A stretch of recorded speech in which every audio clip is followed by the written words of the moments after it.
what are the fruits of your labor? What is it you want to come from your business? And we talk about all the aspects, obviously, the impact, making a change in society, the economic returns for yourself, for your family, for your employees, for your partners, that are not about me, they're about we. They're about this connection, this human connection in a world where technology can do so much good. It can also separate us. It's all how we use it. They're using forms of technology, in my mind, as a way to create a deeper connection amongst human beings. And I really believe the experiences they create are what set them apart and make them some of the extraordinary businesses in the country and in the world. The difference in people, the difference in performance, the difference in the final result, the outcome, is it usually dependent upon skill? Is that what makes one person better than another, yes or no?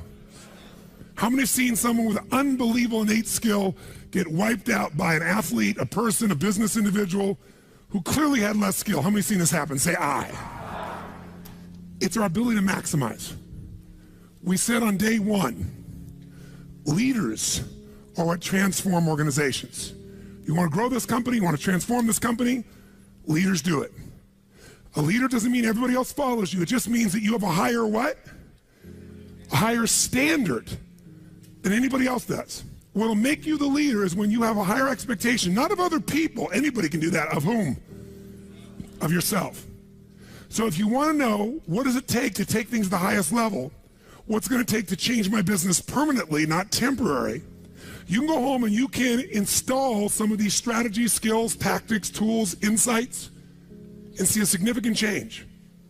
But if that change is going to be a lasting company of value that keeps growing, then the things you've learned here have to become the standard for your organization, not something you did for a period of time. Whenever you look at somebody and say, why are they more successful than anybody else? It's always because of step one, they've raised their standard. If you go back home and you want to change your life in any way, personally, professionally, or your company, as boring as it sounds, as stupid as it ain't it sounds, you might say, I spent all this time, this energy, this money, and you're going to tell me to raise my standards? Yes. Because even though that's not sexy, it is the only thing that creates lasting change. You can go on a diet and you can lose weight, but what will that person eventually do? They'll go where? Back, unless they raise their standard. Now that sounds so trite and stupid and positive thinky or old school. But the truth is, it's the truth. So maybe I can language it in a way that's more compelling to you or more simple. What does it mean when we say raise our standards? It means you turn your shoulds into musts. The difference in people is that they turn their shoulds into musts. The things that you used to say I should do, you do your shoulds when it's convenient, when it's comfortable, when it goes your way. But when something is a must, not to other people, but a must to you, do you find the way to get it done, yes or no? So the difference in people is what's their must, or another word for that is what's their standard. Every person in this room right now, our bodies are a reflection of our physical standards. They are not a reflection of our desires. Most people have a desire for more energy or a better body or a stronger body or a more fit body. We don't get our goals, we get our musts. The ones that are the musts become how you are. And guess what? It shows up in your rituals. When it's a must, you have different rituals, different things you do consistently when you must have your body a certain way than you should or you'd like to or you ought to. How many follow what I'm talking about here? Say aye. So whether we want it or not, the only way to change your body long term is change what the must is for you. Now, I'm not telling you what it should be. Who the hell am I? I'm just saying maybe it's time for you to take a look. Because many times you set the standard a long time ago, or you lost the standard completely because most of us base our standards by our environment. Who you spend time with is who you tend to become. So if everybody around you is gaining a little weight, or everybody around you is, constantly tired, after a while, even if you had high energy, you don't want to make fun of them or tease them or make them feel bad. So gradually, subconsciously, you lower your own standard just a little bit. And that little bit is that old metaphor, overused but true. You take a frog and put him in boiling water, what's he going to do? Jump right out. But if you put him in and turn the water up real slowly, over time, it'll boil to death. That's most people's lives, isn't it? And it's usually because you haven't remembered the power of who you spend time with. Who you spend time with is who you become. So one of the things that's great about this 5 days is you found people from all over the world who who are all absolutely committed to go day and night and day, literally, sometimes with food, sometimes without, but whose standard was, I am here to maximize who I am, what I'm about, what I'm gonna take home, what I'm gonna create. That raises your game. Remember, play against somebody you're better than, your skills are gonna go down. Play against somebody better than you, just to stay on the court, the game has to go up. Want to change your life? Raise your standard. Want to raise your standard the most? Get around where it's better. Surround yourself with people playing the game much higher than you are. So just to be around them, your game has to rise. That's part of what we try to do. When we come into a company, we create that by raising the standard amongst them. Or you got to do it by yourself, but you got to do it. How many agree with me on this? Say I. And it starts with whom? It starts with us. So raise the standard. I remember when I met Michael Jordan for the first time, and it was while he was still with the Bulls. And I asked him, I got a chance to do some coaching, a bunch of people, and I think I introduced him because of this. And I said, Michael, I said, how is it you do this? I mean, you're the best that's ever lived at this stage. Got to ask the same question of Wayne Gretzky. And interesting, Wayne Gretzky, I'd read someplace and he gave me the same answer. I asked him the same thing. You're not the fastest. You're not the strongest. You're not, you don't, how is it you're the great one when you're not the fastest, the strongest, the quickest? And he said, well, Tony, I appreciate the compliment, but he said, I think one of my advantages is most people skate to where the puck is, and I skate to where the puck is going. The power of what? Anticipation. He knows the pattern. With Jordan, his standard was, I asked him, he said, Tony, everybody, I said, what makes you the best? Is it natural ability? Is it talent? Is it skill? Is it God-given? Is it strategy? What is it? He said, Tony, I think I can say this to you without it sounding like hyperbole. He said, I have got unbelievable natural skills. But he said, study my history and you'll know why I am who I am. I did not make the high school varsity team when I was a sophomore in school. High school, I got cut. He said, I had a lot of natural talent, but the greatest gift of my life was a coach who said, you're not on the team. And I looked at him, I laughed at him. I said, you got to put me on the team. I'm the most talented guy out there. He said, no, you're not. He said, you have a lot of natural talent, but you have no heart, no absolute commitment, no real drive. You're not on my team. And it just crushed him. And finally he negotiated and he said, look, you want to be on my team next year? Simple. Meet me every morning before school for a one-on-one practice and I'll take this raw talent and I'll teach you discipline. I'll show you how to raise your standard. And if you show up the whole year, I'll guarantee you a spot next year. And if you don't, probably the same outcome's going to happen when you try out next year. He couldn't believe it. And guess what? Most people don't know. Michael Jordan got up every morning and drilled and drilled and drilled and didn't get to be on the team. And next year he was on the team and he was not only good, he was great. Guess when his career exploded? When he lost again, championship to Detroit. And he was on the bus, he said he was crying in the back of the bus, physically crying, pissed off at all the other players that they hadn't done their job. And something inside of him snapped and realized, crying, whining, blaming everybody else is not the problem. I need to raise my, because he realized that's what did it for him originally. And you know what he did that year? He lifted weights like never in his entire life. He decided he was going to dominate every person, every floor, every place, every spot in the country. He's going to be stronger than anybody. He practiced like he'd never practiced in his life. And oh, by the way, he won how many NBA championships? How many in a row? 3. Retired, came back and won how many in a row? 3. Never anybody in history would even dream of such a thing, especially after retirement. That's the power of raising your standard. But guess who he competes with? Michael told me one time, he goes, Tony, if I competed with other people, I wouldn't be who I am. He said, my competition is with the best I can be. They're trying to compete with me. That's why I beat them. Because they're competing with where I am. But I'm competing with where I can be. Think about that mindset. Think how your life would be different if you raised the standard of what you expected from yourself, not your people, yourself, to that level. How things could shift. It's all about changing your shoulds to musts. It's all about going back and saying, this is how it's going to be. It's like when Gary Vee was here and guys were saying, man, I'm working so hard, man. I work from 9 to 6. He goes, yeah, what are you doing from 8 to 2? 8 p.m. to 2 a.m. That's when you master your craft. I always say to people, it's what you practice in private that you'll be rewarded for in public. People say, oh my God, you have this great ability, this great skill. They didn't see all the hours. This class, this course, I know tons of this stuff like the back of my hand. But if you talk to my team who's exhausted, they'll tell you we're up to 4 a.m. almost every night. To be able to figure out how to provide for you a life cycle and get it to be real so you can think about Nike and give you accurate information about when did they really get to young adult, when they fall down.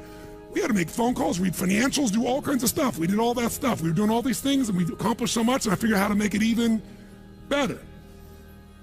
That level of commitment is what makes you great at what you do and gives you that little edge that makes you stand out from everybody else. And that standing out is what makes somebody absolutely own an industry or brand themselves like nobody else in the world. That process is what this is about. Raise your standard. When you got to go home, you got to say, where are we going to raise the standard? What am I going to take that's been my should and make it absolute must? Where are we going to do that as a team and how are we going to pull it off? Now, who here has ever, by the way, your income right now is a result of your standards as well. It's not the industry and it's not the economy. Who here is making more money today than you made 10 years ago? Let me see your hands. How many feel like it's not enough today? Let me see your hands. And how could that be? Real estate's so cheap now. Computers are cheaper than they were then. You get so much more for your money. Because once you achieve a level, who knows what happens? You immediately, you close the gap, you create a new gap. That's because that's what makes us grow. Who's want to go back to where you were 10 years ago? Not many. Some of you would be, because it's gotten worse in the last 10 years for you. But the majority, there's no way. See, once you're fortunate enough, if you don't like cleaning house, once you're fortunate enough to have somebody clean your toilets, you will not be doing that again, unless you like that. You'll find somebody who loves cleaning toilets and you will pay them handsomely. Because now to go back and do that, once you've had the privilege of not having to do that, it's a different game. It's a gross metaphor, but who gets what I'm talking about here? Say I. Once you have a must, you find a way to get to it. Every one of you in this room is earning what you must earn, not a dime more. Don't get me wrong, you might have big goals, big desires, but it's not a must for you. Because even when the economy crunches, if it's a must, you will find the way. How many agree with me on this? Say I. See, when it was a must for me to get at one level, I did. I remember it was a must for me to finally make $1 million a year. I had my son Jarek going to be born. I swore I would never have a child unless I was financially set, and I wasn't financially set, and he was on his way. I went from $38,000 a year to making $1 million a year in the next 12 months. That was all BS. In my head, I thought all my growing up, all the pain was because my parents fought because there was no money. They would have fought anyway. Because I believed that, though. I raised the standard, made it happen. And then I made $1 million a year for 7 straight years. Even though I built 5 more companies, even though I was helping more people, I made the same amount of money. Guess why? That was my must. At some level above that, seemed greedy. Now, it wasn't like I had this incredible lifestyle. I owned a magical home. I had this place called the Del Mar Castle overlooking the ocean in Del Mar, California. But I was on the road, staying at the Ramada Inn in Milwaukee with shag carpeting and smelly, dead animals on the wall on my birthday. And my maid, she's back at home in the castle going, "Oh, Mr. Robbins, happy birthday. Oh, I can't help thanking you. It's so wonderful. Oh, Mr. Robbins, it's so beautiful here. I was sitting out in the jacuzzi overlooking the ocean. Oh, yes. Oh, I've lost 22 pounds. I can't tell you. It's been so amazing. I get on your Stairmaster and I watch Oprah. I love your gym, Mr. Robbins." And I'm thinking, she's got a multi-million-dollar lifestyle. How many can relate to this in some way, right? So I went from 38,000 to $1 million because I changed my income. It became an absolute what? It was nothing about money. It was about growing. Because I knew to make more, I'd have to help more people. I'd have to expand. And I came with this goal. I wanted to feed all the people in San Diego that were homeless. First, my goal was 1/3 of the homeless people. And then my goal was everybody. I said, if I can go from 38,000 to $1 million, I should be able to go from $1 million to $3 million in 3 years. And I did it in 12 months. I found the why. I found the reasons. I got a different RPM. But it became a must for me, not a should.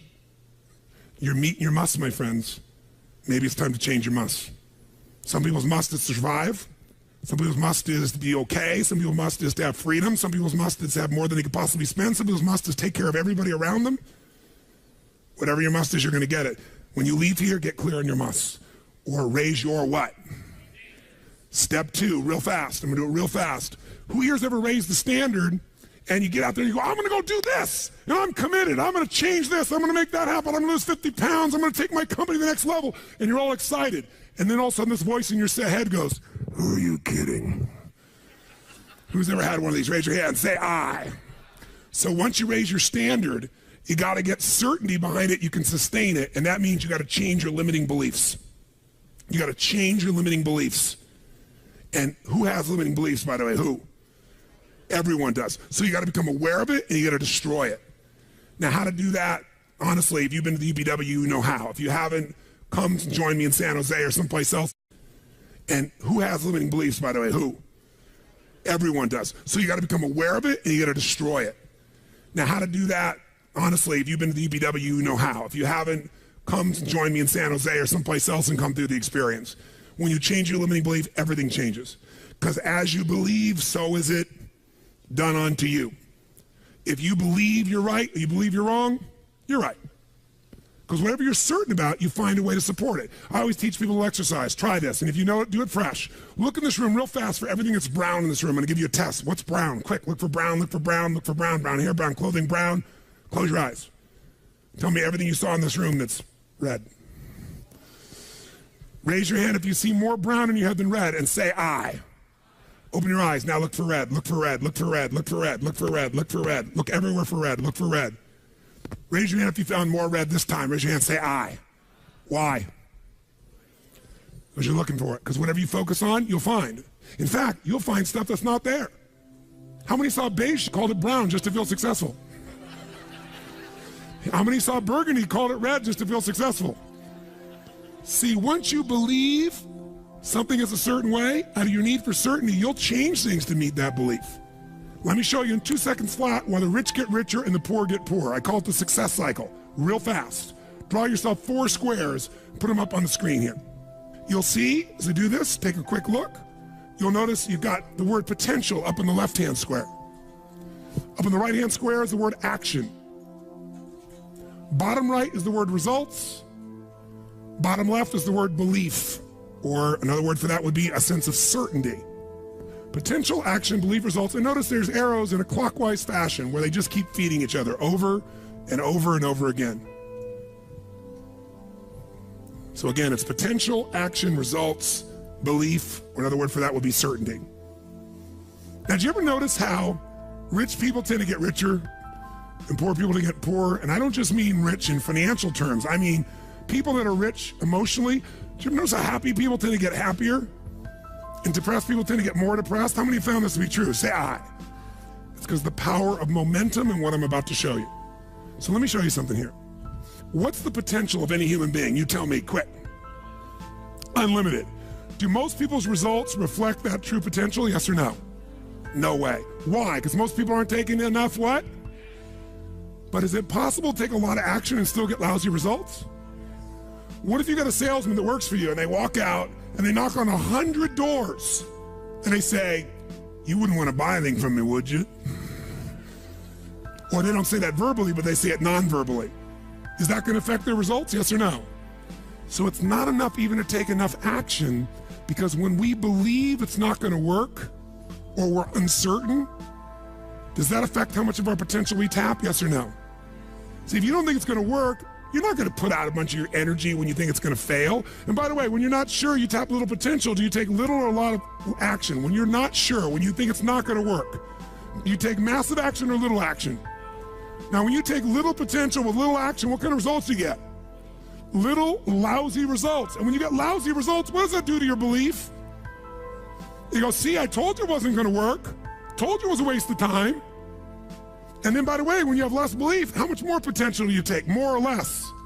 If it's possible, you tap less potential, more or less action. Less. And what happens to your results? They get even what? And now they got worse results. What does that do to your belief? And by the way, now you see the current economy. Isn't it true? Everybody out there is going, oh my God, the results are so bad, it's going to get worse in the future. So I better pull in my horns, there's less potential, so I'm not gonna push as hard. I'm not gonna take much action. Oh my God, I'm getting lousy results with little potential action. Oh my God, it's gonna get worse. That's what creates a recession, depression, whatever you wanna call it. How do you change that? By the way, can it work the opposite direction? What would happen if something inside you gave you so much certainty inside of you that you felt absolutely certain that recession was your friend?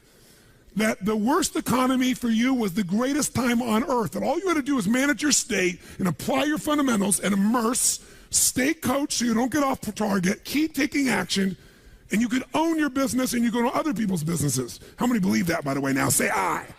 When you have that kind of certainty, are you going to use more of your potential when you go home or less? Which one, my friends? Are you going to take less or more action? When you are certain and you use lots of your potential with massive action, what kind of results do you get? Massive action gets massive results. What kind of belief do you get now when you get better results? You go home, you use your core story. You go home, you take one of these techniques, you get a different response. You go home and you stimulate a new source of profit or income. You go home and you add a service. You go home and do anything. And it works. Your brain goes, yeah, it works. Now, by the way, at Home X, we went in there. Thank God we went in there because they took our stuff and it looked like it wasn't working. Do you remember that? Yes. Because some people there didn't want the change to happen. So we had to dig in and find out it was working. We knew you can't take action. You can't sow that seed and reap nothing. So we uncovered what was really going on. You're going to have to watch for the same thing, depending upon the size of your organization. But bottom line, when you get great results, belief gets stronger. Now you're totally certain. Are you going to use more or less potential, my friends? Which one? More. You're going to take even more what? Get an even greater what? Even more certainty. And now what happens to your business? Boom, boom, boom, boom, boom, boom, boom. And now you have a different momentum. And so your economy does not have to reflect the economy. You get to create your economy. You get to decide whether you freeze to death or ski or snowboard. It's winter, but you can have the best time of your life. It could be a sunny, beautiful, magical time. But what you got to do is you got to manage this process. In order to do it, you got to change your limiting beliefs. And this week has been about doing that by giving you so many tools and examples that you'd be immersed. But I promise you when you go home, all this is going to be tested. A, because all the stuff that's waiting for you after being gone for 5 days. B, all the people there you work with, their limiting beliefs, whether you have one employee or two because you're a army of one or two people, or whether you got 10,000. And so you have to be able to implement. This, by the way, is, I'm not here to sell you, bring us in if we can help. Do you think we could help? Yes or no? Yes or no? Bring us in, we'll do it. Or get your team together and find a way to make sure this momentum goes in the right direction. Make sense? This is the must. If you have this high standard, but you don't really believe because the momentum's in the wrong direction, having the tools will be worthless. That's where certainty, that's where everything else we teach, that's what I do in my events, that's where you guys have been there before, that's what you got to bring to the table. What are the 5 keys for integrating this? Number 1, you got to go home and raise your what? Come on, guys, raise your what? Which means turn your shoulds into. Step number 2, you got to go out and change your limiting what? Find anything that's limiting you and destroy it. What's the fastest way to destroy it? You can do it very quickly by producing the results in your mind over and over again. Or, why do you think I get people to walk on fire? Because they think it's impossible. When they walk in this fire, mentally you might say, oh, I can do it. But when they get in front of that fire and it's 2,000 degrees burning hot coals, it gets their full attention. And suddenly they have a state change. And when you get yourself in a state where you can storm through fire, it's not about fire walking. The state you're in to get yourself to walk across fire is the metaphor for anything that used to stop you, the fire of your life. And by the way, when you cross fire and you're on the other side doing something you once thought was difficult or impossible, it's that easy, your brain goes, what else can I do that I thought was impossible? It's unbelievable. It's not intellectual, it's emotional. Plus, after fire walking, cold calling is not a problem. You get the idea, ladies and gentlemen? All right? So what we're really talking about here is changing your beliefs. Now, here's the 3rd key. If you're going to get maximum results, you got to model what works. We brought you for 5 days and nights here, models of what works. Go back and get them. Now, here's where the challenge is. How many got tons to do in your normal list of things to do when you go home? How many got a lot to do? Say aye. How many have a lot of outcomes you got to go after? Say aye. How many have the same amount of time you had before? Say aye. So in your business, if you need something to get done, you get it done because it's an absolute what? Or you hire someone to get it done. Hire us, hire someone else, get somebody inside. But are these things you're going home with musts or shoulds? Which one? Do whatever it takes. You say, I don't have the money. You don't have the money not to. Forget us. Hire somebody as an individual who knows what they're doing and put them in there. Leverage yourself. The only way you're going to get the game bigger is by taking a little bit of what, my friends? Risk, but that means get yourself some resources. Be resourceful enough to get the resources. What's great about this?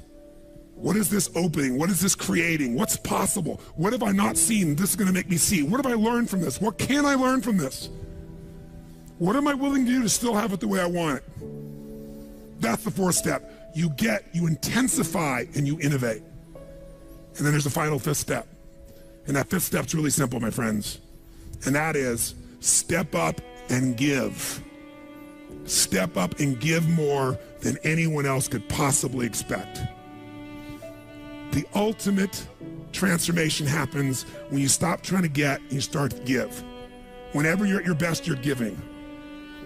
I remember so vividly driving in my car, my Volkswagen Bug, and I was struggling, and I was 19 years old.